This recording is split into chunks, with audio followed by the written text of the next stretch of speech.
Bom, quero agradecer aqui a sua participação no nosso trabalho, nesta entrevista, né? Como a gente falou para você e o professor, né, solicitou a gente que nós entrevistássemos uma pessoa, um pesquisador que pudesse contar para a gente seu trabalho,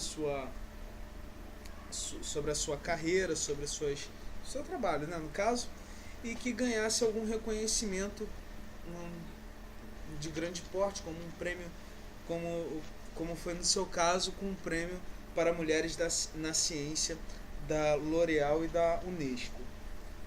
Bom, e aí vamos começar com a primeira pergunta, né? A primeira pergunta seria, no caso, quais as razões que te levaram a construir sua vida na carreira científica e quais foram os desafios que você enfrentou até então?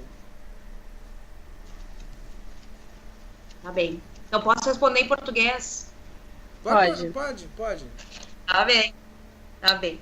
Então, assim, basicamente, quando eu entrei na universidade, que eu decidi fazer farmácia, eu nunca tinha pensado em pesquisa, eu sempre gostava muito de química, de biologia. E aí, no primeiro semestre de faculdade, eu resolvi que eu queria fazer ciência. Não sei de onde veio esse estalo, assim. Talvez eu tenha visto na TV alguém trabalhando com ratinhos, né, injetando uma coisa e outra em ratinhos, e eu queria fazer isso. Daí eu procurei laboratórios, batendo de porta em porta, lá na UFSM, né, Universidade Federal de Santa Maria, e acabei caindo no laboratório do professor Carlos Mello, e ele trabalhava com... ele trabalhava com febre, né, a gente trabalhava com febre. E aí eu comecei a gostar bastante daquilo, e o laboratório era muito de neuro, né, a gente trabalhava muito com neurotoxicologia, com neuropsicofarmacologia, e aí eu comecei a trabalhar também num projeto com convulsões, era bem voltado com neurotoxicologia. E ali, né, estava primeiro, segundo semestre, eu me apaixonei, então, por essa área, né, por essa área científica, e eu posso dizer para vocês, quase com certeza, que ali, por causa da minha iniciação científica, que eu resolvi fazer ciência. Até aquele momento, assim, eu não tinha muita noção das dificuldades, dos desafios que seriam, né? Então, a gente vai vendo, né? Claro, vai acompanhando pela experiência dos orientadores, mas nem tudo pra gente é passado. E, então, a gente não sabe, né? Quais são as grandes dificuldades. Então, na verdade, eu fiz doutorado, né? Tudo, mestrado, doutorado, tudo com muita tranquilidade, o que não é muito comum nessa área, né? E fui fazer meu pós-doc e foi tudo tranquilo até que eu cheguei na carreira docente. E daí eu senti algumas dificuldades, né? E eu digo para vocês que as principais dificuldades são financeiras e de gestão de pessoas. E para mim a mais difícil, assim, a dificuldade maior é de gestão de pessoas. Ter ideias, gerenciar problemas que aparecem no laboratório, problemas técnicos, né? Isso para mim nunca foi um problema, porque isso eu fui crescendo, né, evoluindo, né, ao longo do tempo. Agora, gestão de pessoal, né? Os alunos, cada um são diferentes, cada um tem um tempo, cada um tem uma maturidade. Isso realmente eu tô tendo bastante dificuldade até hoje. Então, essa eu acho que é a maior dificuldade, pessoal. Qual é a expectativa de retorno sobre o experimento que você faz na bancada e o resultado de um produto utilizável daquilo que você vai fazer, daquilo que você está fazendo? Sim. Então, você sabe que isso é algo que a gente está sempre se questionando aqui e está sempre tentando buscar. Esse projeto em especial da ELA, né, a gente está trabalhando com vitamina E e trehalose, que já são produtos, digamos, dietéticos, né? Então, são coisas que já existem na prateleira, né? Então, já é possível de se utilizar. Mas imagina, a gente trabalhando com uma pesquisa muito básica. Em geral, quando a gente trabalha com produtos novos, demora em torno de 10 anos para que esse produto seja testado clinicamente, né, estudos clínicos, duplos cegos, para que então chegue ao consumidor. Então, mais ou menos uns 10 anos. A minha, né, o meu desejo aqui é a gente fazer esse estudo básico, fornecer para a literatura, para a comunidade científica, esses dados, para que então alguém possa seguir esses estudos trabalhando com mamíferos, né, e depois indo para os estudos clínicos. Então, como que eu enxergo isso? Eu enxergo dessa maneira, tá? A gente fazendo um estudo bem básico, divulgando isso, publicando esses resultados, indo a eventos, conversando com as pessoas e divulgando. Essa é a minha expectativa. A gente trabalha aqui também com alguns produtos sintéticos que vêm, então, tanto nanomateriais, a gente recebe nanomateriais, nanocápsulas contendo medicamentos, e também alguns compostos sintéticos que nunca foram testados, então não se sabe nem a toxicidade deles. E tudo isso a gente recebe aqui, a gente testa com os vermes e divulga esses dados para que então, quem sabe um dia, né, isso chegue na prateleira. Mas é muito complicado. É um processo muito moroso e muito difícil mesmo, muito complicado. Que demanda bastante tempo também. Tempo e dinheiro. Tempo é aproximadamente 10 anos e recursos, olha, chega na casa dos milhões. Você falou que você fez sua graduação, seu mestrado e seu doutorado aqui no Brasil.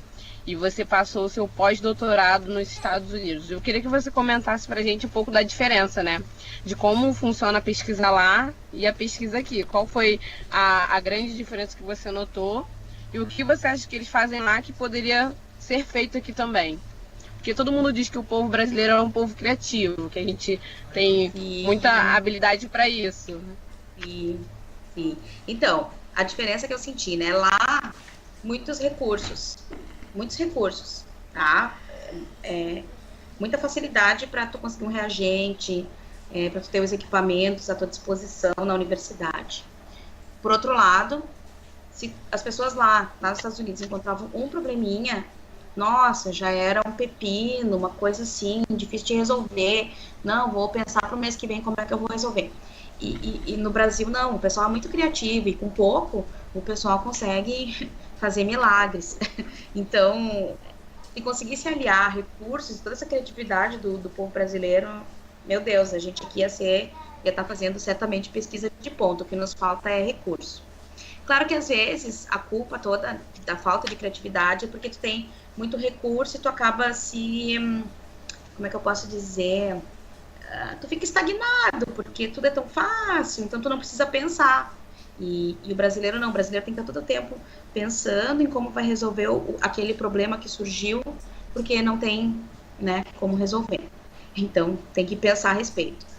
É muito interessante isso.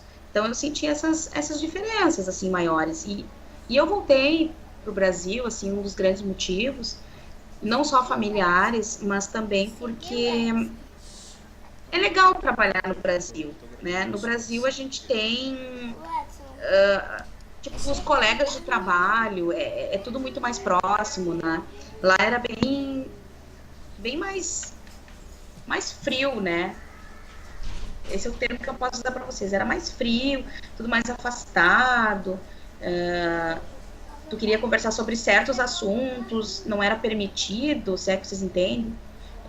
Eu estava no sul dos Estados Unidos, então falar, por exemplo, de religião era complicado, falar de política era complicado, eram assuntos que, não, esses assuntos a gente não conversa. Eu achava muito estranho, porque aqui no Brasil, né, dá 5 minutos a gente está falando de política. Né? 5 minutos você vai conversar com qualquer um que tá falando de política. Eu senti um pouco disso, dessas dificuldades, assim. E eu realmente queria voltar para fazer uma diferença aqui. Finalmente, eu quero que você deixe uma mensagem, né, para justamente essas pessoas, para essas pessoas que estão iniciando sua carreira na ciência e nas pesquisas. Então, antes, né, da gente encerrar, eu queria agradecer vocês pelo contato.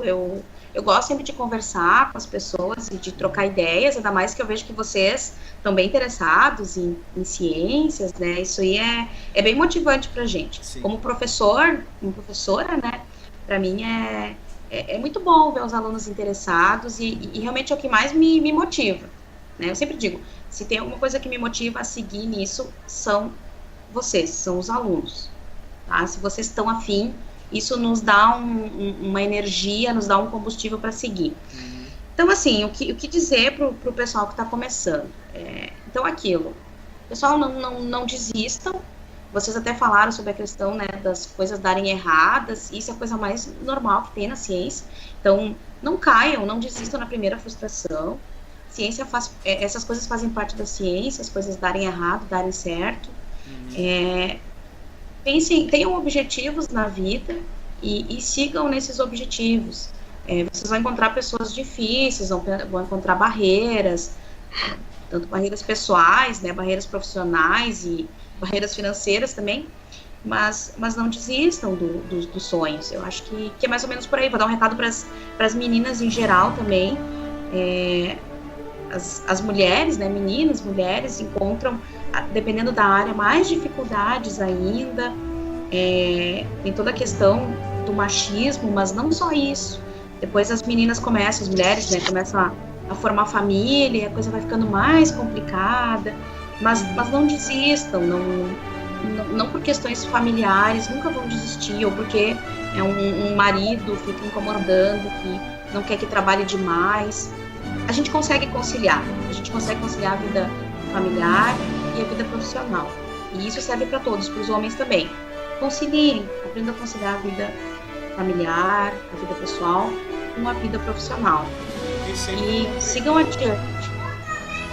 E sempre compreendam o outro. Tá bem. Obrigada pela participação. Obrigado. Valeu, eu que agradeço aí por estar. Bom, um abraço aí pra vocês. Boa noite, tchau. Boa noite. Tchau, sim, pessoal. Tchau.